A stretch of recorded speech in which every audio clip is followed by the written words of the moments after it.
అధికార కాంగ్రెస్ పార్టీ ఎన్నికల వేళ ఇచ్చిన రైతు రుణమాఫీ అమలు చేయాలంటూ భారతీయ కిసాన్ సంఘ్ రైతులు సిద్దిపేట కలెక్టర్ కార్యాలయాన్ని ముట్టడించేందుకు ప్రయత్నించారు. దీంతో స్పందించిన కలెక్టర్ మను చౌదరి పలువురు రైతులతో మాట్లాడారు. తక్షణమే రైతు రుణమాఫీకి సంబంధించిన సమస్యలను పరిష్కరిస్తామని హామీ ఇవ్వడంతో రైతులు ఆందోళన విరమించారు. ఈ సందర్భంగా భారతీయ కిసాన్ సంఘ్ జిల్లా అధ్యక్షుడు జశ్వంత్ రెడ్డి, నాయకులు మహేందర్ రెడ్డి, నరసింహులు మాట్లాడారు. రైతు రుణమాఫీని పూర్తి స్థాయిలో అమలు చేయకుండా ఇచ్చిన మాటను ప్రభుత్వం తప్పిందంటూ మండిపడ్డారు. జిల్లాలో 50% రైతులకు రుణమాఫీ కాలేదన్నారు. 2 లక్షల రూపాయలున్న వారికి తక్షణమే మాఫీ చేయాలని డిమాండ్ చేశారు. రుణమాఫీ చేస్తారనే నమ్మకంతో కాంగ్రెస్ ను గెలిపిస్తే ప్రజల నమ్మకాన్ని వమ్ము చేసిందని ఆగ్రహం వ్యక్తం చేశారు. పూర్తిస్థాయి రుణమాఫీ అమలుపై స్పష్టత ఇవ్వాలన్నారు.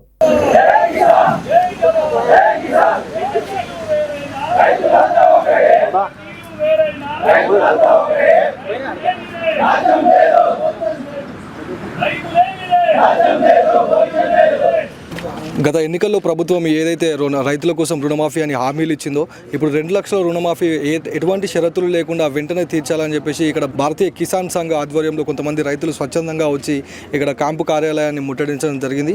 వారి మాటల్లోనే తెలుసుకుందాము అసలు ఏ విధంగా జరుగుతుంది, ఈ ప్రభుత్వ పాలనలో వాళ్ళకి ఎలాంటి నష్టాలు జరుగుతున్నాయి అనేది వారిని అడిగి తెలుసుకుందాం. చెప్పండి. అయితే ప్రభుత్వం 2023 ఎలక్షన్లలో రుణమాఫీ చేస్తామని హామీ ఇవ్వడం జరిగింది.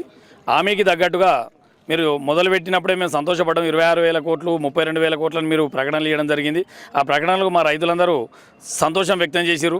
కానీ తీరా చూసేసరికి ఒక మంత్రి 26,000 కోట్లు అంటుండు, ఒక మంత్రి 18,000 కోట్లు అంటూ, ఒక మంత్రి ఆర్థిక మంత్రి 750 కోట్లే మాఫీ చేసినామని చెప్తారు. బ్యాంకులోకి వెళ్తేనేమో మీది 2 లక్షల పైబడి ఉందండి, మీ రుణం మాఫీ కాదని బ్యాంకులు చెప్తారు. అంటే 2 లక్షల పైబడిన వాళ్లకు పూర్తి స్థాయిలో కట్టాలని చెప్పడానికి ప్రభుత్వానికి ఎలాంటి హక్కు లేదండి. ఎందుకంటే నాకు జాగు ఉంటేనే వాళ్ళు అప్పిచ్చారు బ్యాంకర్లు. అలాంటప్పుడు పైబడిన అప్పు కట్టమని మీరు ఎట్లా చెప్తారండి? మేము 1 బిల్ ఇచ్చిన తర్వాత అందులో చూసుకున్న తర్వాతనే బ్యాంకర్ లోన్ ఇస్తారు. మాకు మీరు చేసే 2 లక్షలు బేషరతుగా మాఫీ చేస్తే మాకు ఉన్న మిగతా అమౌంట్ మిత్తి కట్టమంటారా అసలు కట్టమంటారా బ్యాంకర్ల దగ్గర మాట్లాడుకుని మేము కడతామండి. అలా కాకుండా మీరు మీద అమౌంట్ 4 లక్షల 2 లక్షలు కట్టండి. కేసీఆర్ గవర్నమెంట్ అప్పుడు అలాగే చెప్పి 1 లక్ష పైన మీరు ఇంట్రెస్ట్ కట్టండి, 1 లక్ష మాఫీ చేస్తామన్నారు. అప్పుడు మొండి చేసి చూపించారు, మా రైతులు ఆగమయ్యారు. ఇప్పుడు మళ్ళీ అదే పరిస్థితి 4 లక్షలు 2 లక్షలు కట్టండి. 2 లక్షలు కట్టినా నువ్వు మాఫీ చేయకపోతే బాధ్యులు ఎవరు? మేము ఏమంటున్నామంటే ఆ 2 లక్షలతో మాకు సంబంధం లేదు, మా 2 లక్షలు మా అకౌంట్లో వేస్తే మేము వెళ్ళి బ్యాంకులో రెన్యువల్ చేసుకుందామని ప్లాన్లో రైతులు ఉన్నారు. బేషరతుగా ఎలాంటి కొర్రీలు లేకుండా పిల్లలు కూడా ఏర్పడ్డ పిల్లలు 10 సంవత్సరాలు రేషన్ కార్డులు వేయలేదు. రేషన్ కార్డు ప్రామాణికంగా తీసుకుంటే ఈరోజు రైతులకు ఎవరికి కూడా సగం మందికి 40% రుణమాఫీ జరగడం లేదు. రేషన్ కార్డు ప్రామాణికం కాకుండా మీరు జాగా పాస్బుక్ ప్రామాణికంగా తీసుకొని రుణమాఫీ చేయాలని కోరుతా ఉన్నాం. రేషన్ కార్డు సంబంధించి రుణమాఫీ అయితే రేషన్ కార్డు అనేది గత ప్రభుత్వంలో వాళ్ళు సంక్షేమం ఇవ్వాలన్నా ఏందనేది వాళ్ళు 10 సంవత్సరాలు ఇవ్వలేదు. ఇప్పుడు జరుగుతున్నటువంటి విషయం ఏంటంటే ప్రతి జాగా 1B పెట్టుకొని క్రాప్ లోన్ ఇచ్చినాయి బ్యాంకులు. అదే ఆ క్రాప్ లోన్ సిస్టమ్ ప్రకారంగానే రైతులందరికీ కూడా ఇది బేషరతుగా ఎలాంటి కొరిమిలు లేకుండా ఎలాంటి చర్తులు లేకుండా చేయవలసిందే. ఎందుకంటే రైతులందరూ ఇక్కడ ఆశతోటి ఉన్నారు. ఇక్కడ ఒక విషయాన్ని గత పాలకులైనా ఈ పాలకులైనా రేపు చేస్తున్నటువంటి పాలన విషయంలో కూడా ఒక స్పష్టత రావాల్సి ఉన్నది. ఒక 2 ఎకరాల వ్యవసాయం చేస్తే ఆ వ్యవసాయదారుడు ఒక 10 మందికి ఎంప్లాయ్మెంట్ ఇస్తున్నాడు గ్రామాలల్లో. ఆ వ్యవసాయం చేస్తే తప్పితే ఈ సిస్టమ్ అంతా నడుస్తలేదు. ఎక్కడైతే మనకు సంపద సృష్టించేటువంటి రైతులనే మీరు ఇలాంటి అభద్రతా భావానికి గురి చేస్తున్నటువంటి గత ప్రభుత్వంలో చేసిన పొరపాట్లే ఈ ప్రభుత్వం కూడా చేస్తుందనేది మేము స్పష్టంగా గుర్తిస్తున్నాం. ఎలాంటి చరిత్రలు లేకుండా ఎవరైతే వాళ్ళు క్రాప్ లోన్ అనేటువంటి సిస్టంలో తండ్రి కావచ్చు, కొడుకు కావచ్చు, బిడ్డ కావచ్చు, ఒక తండ్రి నుంచి 4 చేసుకున్నారు. ఆ 4కి 20,000, 30,000, 40,000, 50,000, లక్షన్నర తీసుకున్నారు.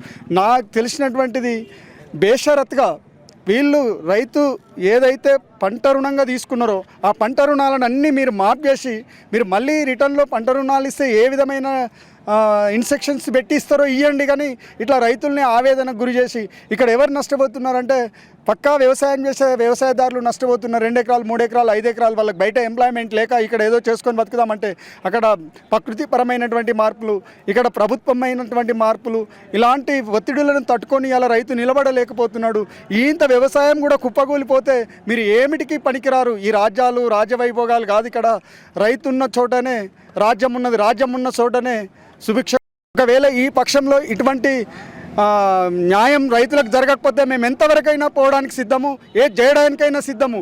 ఇవాళ మనం యువతకు భరోసా ఇవ్వలేకపోతున్నాం, ఎంప్లాయ్మెంట్ కల్పించలేకపోతున్నాం. ఈయన వ్యవసాయం చేసుకునేటువంటి దాంట్లో కూడా ఈ కొర్మీలు పెట్టి వాళ్ళను అభద్రకు గురి చేస్తున్నటువంటి ఈ ప్రభుత్వాలకు ఇది కన్వీప్గా చేసుకొని ఖచ్చితంగా అందరికీ దీన్ని అమలు చేయాలని. ఇప్పుడు ఇది రైతులు గెలిపించిన ప్రభుత్వం అని అంటున్నారు. ఇప్పుడు రైతులకే ఇలాంటి నష్టం జరుగుతుంది. ఈ నిర్లక్ష్యం ఎక్కడ జరుగుతుందని మీరు అనుకుంటున్నారు? భారతీయ కిసాన్ సంఘ్ మీ తరపున మీరు ఈ నిర్లక్ష్యం ఎక్కడ జరుగుతుందని మీరు అనుకుంటున్నారు? ఓకే, ఇది భారతీయ కిసాన్ సంఘ్ రాష్ట్ర పిలుపు మేరకు జిల్లా కార్యవర్గం అందరం కలిసి రైతులకు అండగా ఈరోజు కలెక్టర్ ముట్టడి చేయడం జరుగుతుంది. ఇక్కడ మీరు అడిగిన ప్రశ్నకు ఎక్కడ నిర్లక్ష్యం జరుగుతుంది అంటే నిర్లక్ష్యం అంతా పాలకుల దగ్గరనే జరుగుతుందండి. గెలిచేదాకా ఒక లెక్క, గెలిచిన తర్వాత మరో లెక్క అన్నట్టు ఈ ప్రతిపక్షము పాలకపక్షం వాళ్ళు రెడీ అవుతున్నారు. ఏమి అంటే మనం ఇక్కడికి ఏ పార్టీ నుంచి గెలిచినా తర్వాత ఎక్కడైతే అధికారం ఉంటుందో ఆ అధికారంలోకి ఈ ఓడిపోయిన వాళ్ళు కూడా వెళ్ళి చేరడము, వాళ్ళు మంత్రివర్గంలో సీట్లు తీసుకోవడము, చేయడము, మళ్ళీ దీన్ని అది చేయడము, ఇట్లాంటివన్నీ జరుగుతున్నాయి. సో ఇక్కడ మెయిన్ ఏంది అని అంటే వీళ్ళు రైతుల మీద ప్రేమతోటో లేకపోతే ఓటర్ల మీద ప్రేమతోటో జనాల మీద ప్రేమతోటో ఇవన్నీ చేయట్లేదండి. ప్రతిపక్షాలు ప్రజాపక్షాలు వాళ్లకు ఎక్కడ టైం పాస్ కాకుండా ఏదో వాళ్లకు మనం కాలయాపన కోసం మాట్లాడుకుంటున్నట్టు వాళ్ళొకటన్నా వీళ్ళొకటన్నా వాళ్ళోడు చేయ వీళ్ళోడు చేయ ఏదోటి చెప్పుకొని అన్నట్టు చేస్తూ ఉన్నారు. అయితే ఇది ఏంటి అంటే వీళ్ళు ఇలా కాకుండా రైతులను తర్వాత ప్రజలను ఎప్పుడైతే సక్రమంగా పాలన చేసుకుంటూ ఉంటారో అప్పుడు అలాంటి ప్రభుత్వము ఎల్లవేళలా కూడా కొనసాగుతుంది అని చెప్పేసి గుర్తుంచుకోవాలి. కానీ అలా చేయకుండా వీళ్ళు ఏం చేస్తున్నారంటే రుణమాఫీకి వచ్చేసరికి రేషన్ కార్డు కావాలి, ఇది కావాలి. అదే మళ్ళీ వీళ్ళు ఎలక్షన్లలో పోటీ చేయడానికి టికెట్ కావాలంటే ఇంట్లో అయ్యకి ఇస్తాడట, కొడుక్కి ఇస్తాడట ఏది ఎలక్షన్ టికెట్ ఇవ్వడానికి. కానీ అదే రుణమాఫీ చేయాలంటే అయ్యకి చేస్తాడట కానీ కొడుకు చేయడట. ఇది ఎక్కడ న్యాయం అండి? ఇది ఎంతవరకు న్యాయము?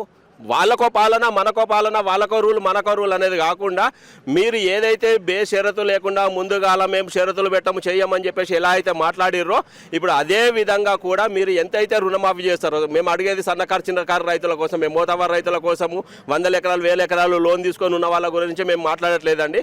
మీరు ఏదైతే 5 ఎకరాలు 6 ఎకరాలు ప్రామాణికం తీసుకోండి, దాని మీద ఎంత తీసుకుంటున్నారు, 2 లక్షల 3 లక్షల 5 లక్షల లోన్ ఎంతవరకు తీసుకుంటున్నారో అంతవరకు మీరు బేషరతుగా ఎలాంటి కండిషన్లు లేకుండా మీరు రుణమాఫీ చేయాలని చెప్పేసి మేము మీడియా తరఫున మిమ్మల్ని కోరుతున్నామనండి. మీరు కాదు పోదు అని అంటే మళ్ళీ ఎలక్షన్లు వస్తాయి, మళ్ళీ మేము రైతులం ఉంటాము, మాకు ఓట్లు ఉంటాయండి. ఇలా చూస్తాము. రైతుల పక్షాన మేము కొట్లాడడానికి ఎంత దూరమైనా పోతాము, ఎక్కడికైనా మేము రావడానికి మేము సిద్ధం ఉన్నాం. కాబట్టి దయచేసి అంతవరకు తీసుకురాకుండా శాంతియుతంగా ఇక్కడ చేస్తున్న ఈ నిరసనను మీరు విన్నవించుకొనేసి మీరు వెంటనే షరతులు లేకుండా రుణాలన్నీ మాఫీ చేయాలని చెప్పేసి భారతీయ కిసాన్ సంఘ్ తరఫున కోరుతున్నాము. జై జవాన్, జై జవాన్. షరతులు లేకుండా రుణమాఫీ వెంటనే